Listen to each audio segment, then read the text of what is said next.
Hi, my friends. In the last episode, I explained to you the interplay between a behavior, habit, feelings, thoughts, and mind. I said I'll give you a case study. Normally, I keep my episodes between 6 and 7 minutes. Maybe this episode may be a little longer. I'll try to restrict it to the normal duration. 1997, I attended the Advanced Practitioners Program in NLP from NLP Comprehensive, Colorado, United States. My wife is a teacher. So I come and explain to her what NLP is and how NLP can be used to bring about a permanent change in the behavior of a person without manipulating him. But then she said, okay, if you want to be of some help, I have a student who is not coming to class at all. Can you use your NLP? See, we need to test an hypothesis and apply NLP, but I promise you that NLP will not do any harm. If at all, it may not produce a result, but it will definitely not do any harm. So I said, okay, bring him. This was sometime in December in India, in the place where we live. It's quite cold. I asked the student to come around 6 o'clock in the evening. It was quite chill. And he's seated there, I'm here, my wife is seated somewhere here. And I asked that student, come on, tell me what's the problem. And he says, no problem. And that exactly is the problem. And my wife had told me that this student is in the 8th standard and he is highly irregular to the class. He will not come to any class. So I asked him, what's the problem? He says, no problem. I said, fine. Then I asked, what class are you studying? He said, I'm in the 8th standard. Then I asked him, are you regular to class? He says, no, I'm not regular. Then I asked him, why? He says, sir, my class starts around 1:30 because we work on a shift system. Around 1 o'clock, I feel uncomfortable and so I don't feel like getting out of the house. I feel like sleeping. I said, fine, you can sleep. Because I don't want to manipulate him. But then I asked him, do you belong to a very affordable family? No, he said, my father is just a mason who works on a daily wages. I asked him, do you have a lot of property, income producing property? He said, no, sir. Then I said, how many brothers and sisters have you got? He said, I'm the eldest son and I have 2 sisters and a brother, younger brother, all of them younger. I said, fine, no problem. You don't have to go to school.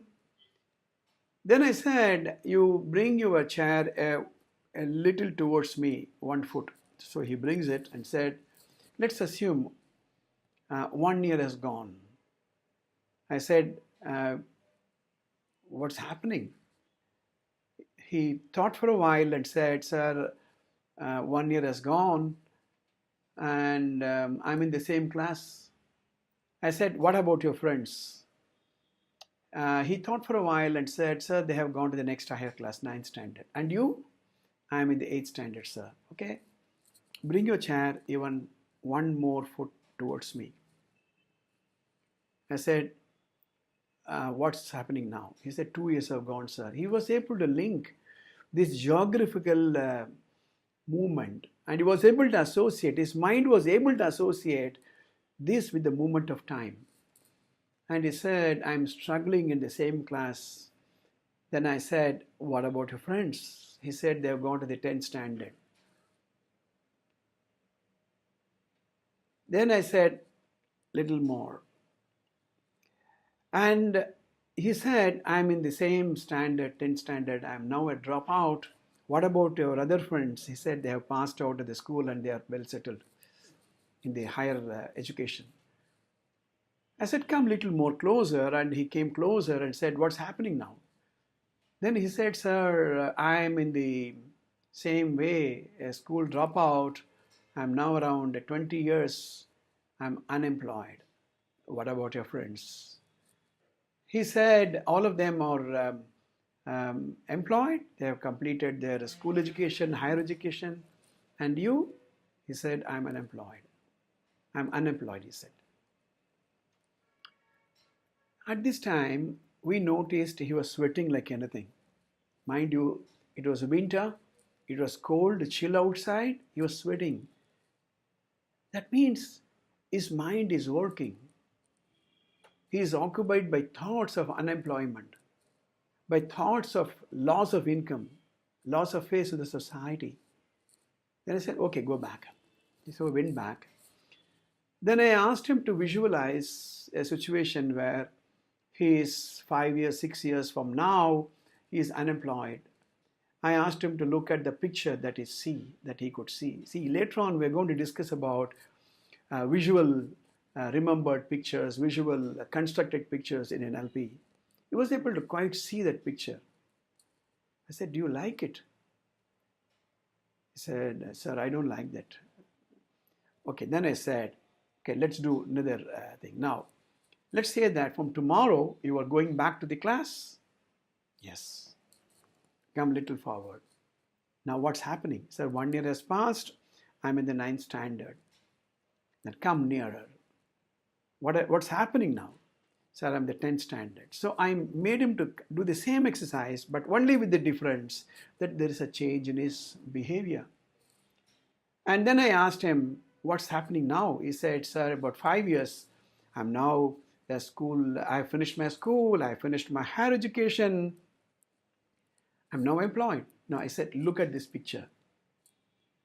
And he was able to see that visual constructed picture. I said, look at the quality of this picture.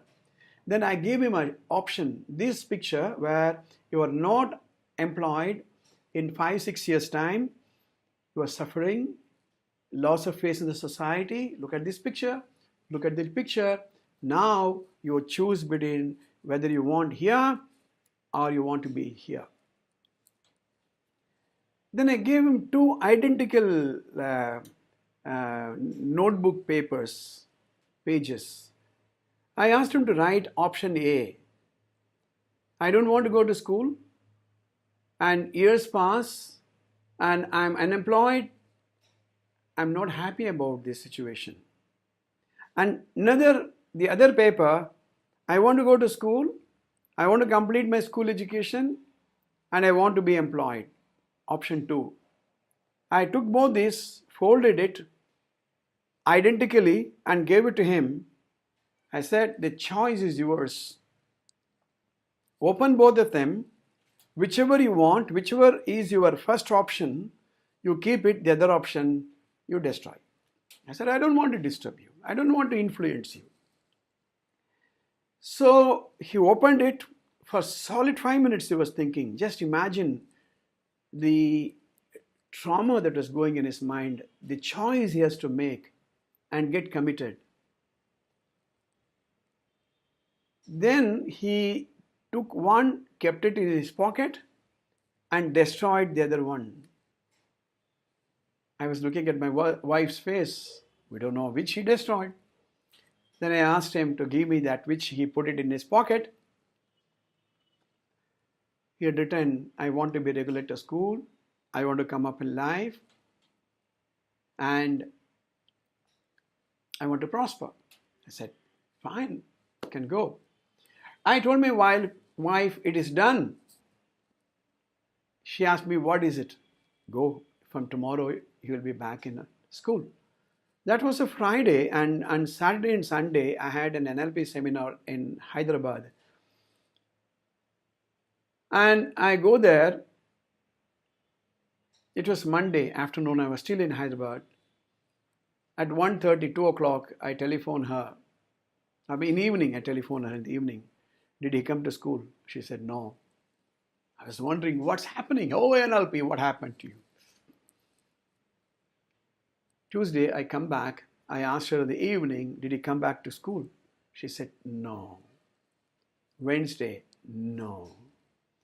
Thursday, She said, yes, he came back, he came to school, he took the exam, and first time he scored 75% out 75 marks out of 100. This happened several years ago, and this student is he has not only completed a school education, you'll be happy to know he's a doctor today. Now, why am I saying this? Most of the behaviors that prevent us from moving further are associated with a happy feeling, pleasant feeling. We don't want to change because it gives us happiness. We have to process the thoughts. We need to help them to take it further and think, what will happen to me if I continue to do this? This is the intellect I talked about. This is one clear example of how a behavior, a habit, a thought, and a feeling is processed in the mind of a person. See you tomorrow.